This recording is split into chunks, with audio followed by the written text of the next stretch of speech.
The Lord said to Moses and Aaron, "When anyone has a swelling or a rash or a shiny spot on their skin that may be a defiling skin disease, they must be brought to Aaron the priest or to one of his sons who is a priest.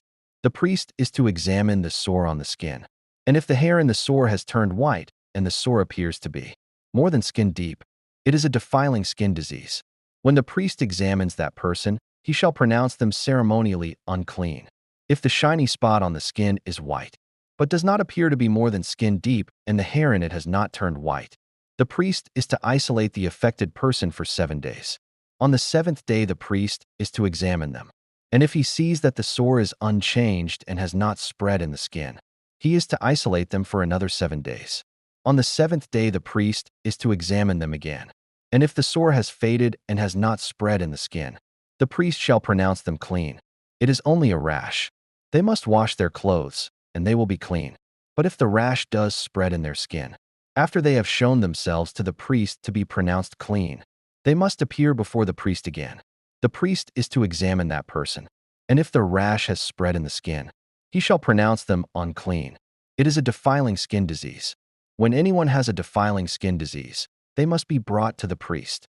The priest is to examine them, and if there is a white swelling in the skin that has turned the hair white, and if there is raw flesh in the swelling, it is a chronic skin disease, and the priest shall pronounce them unclean. He is not to isolate them, because they are already unclean. If the disease breaks out all over their skin, and, so far as the priest can see, it covers all the skin of the affected person from head to foot, the priest is to examine them. And if the disease has covered their whole body, he shall pronounce them clean. Since it has all turned white, they are clean.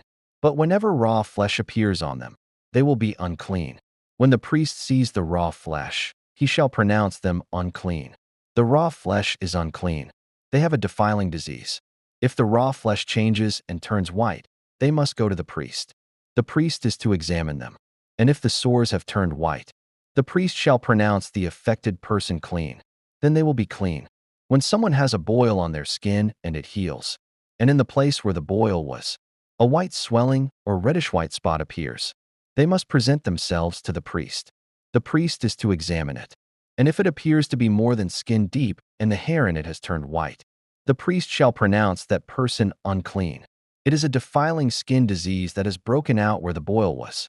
But if, when the priest examines it, there is no white hair in it, and it is not more than skin deep and has faded, then the priest is to examine them.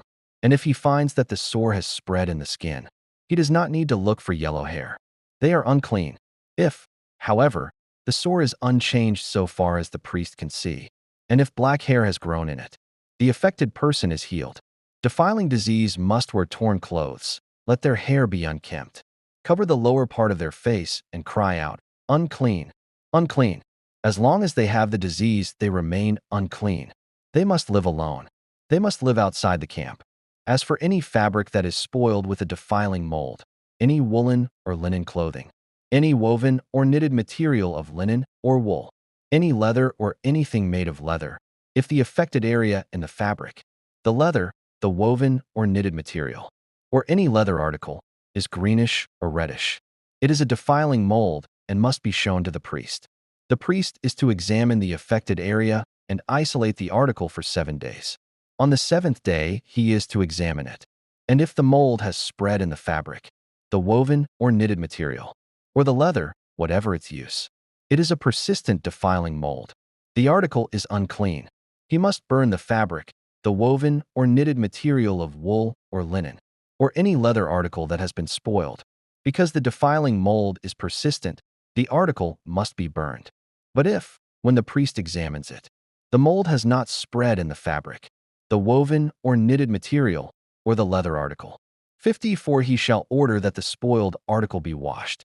Then he is to isolate it for another 7 days.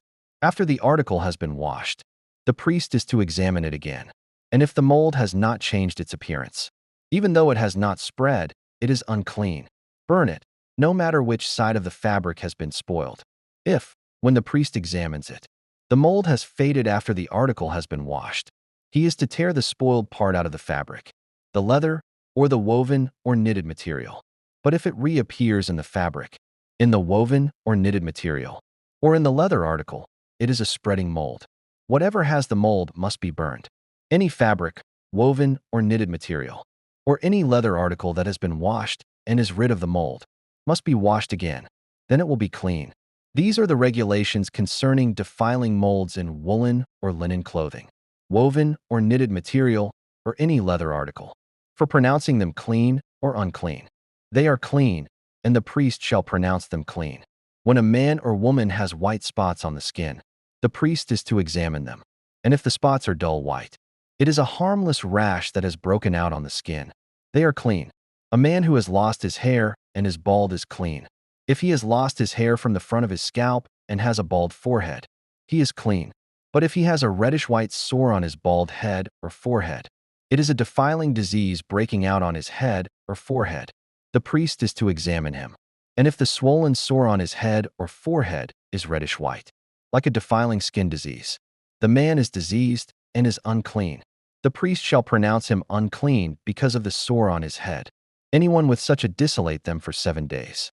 If it is spreading in the skin, the priest shall pronounce them unclean. It is a defiling disease. But if the spot is unchanged and has not spread, it is only a scar from the boil, and the priest shall pronounce them clean. When someone has a burn on their skin and a reddish white, or white spot appears in the raw flesh of the burn, the priest is to examine the spot. And if the hair in it has turned white, and it appears to be more than skin deep, it is a defiling disease that has broken out in the burn. The priest shall pronounce them unclean. It is a defiling skin disease. But if the priest examines it, and there is no white hair in the spot, and if it is not more than skin deep and has faded, then the priest is to isolate them for 7 days. On the 7th day the priest is to examine that person. And if it is spreading in the skin, the priest shall pronounce them unclean. It is a defiling skin disease. If, however, the spot is unchanged and has not spread in the skin but has faded, it is a swelling from the burn, and the priest shall pronounce them clean. It is only a scar from the burn. If a man or woman has a sore on their head or chin, the priest is to examine the sore. And if it appears to be more than skin deep and the hair in it is yellow and thin, the priest shall pronounce them unclean. It is a defiling skin disease on the head or chin. But if, when the priest examines the sore, it does not seem to be more than skin deep and there is no black hair in it, then the priest is to isolate the affected person for 7 days. On the 7th day the priest is to examine the sore. And if it has not spread and there is no yellow hair in it, and it does not appear to be more than skin deep, then the man or woman must shave themselves, except for the affected area, and the priest is to keep them isolated another 7 days. On the 7th day the priest is to examine the sore, and if it has not spread in the skin and appears to be no more than skin deep, the priest shall pronounce them clean. They must wash their clothes, and they will be clean. But if the sore does spread in the skin after they are pronounced clean,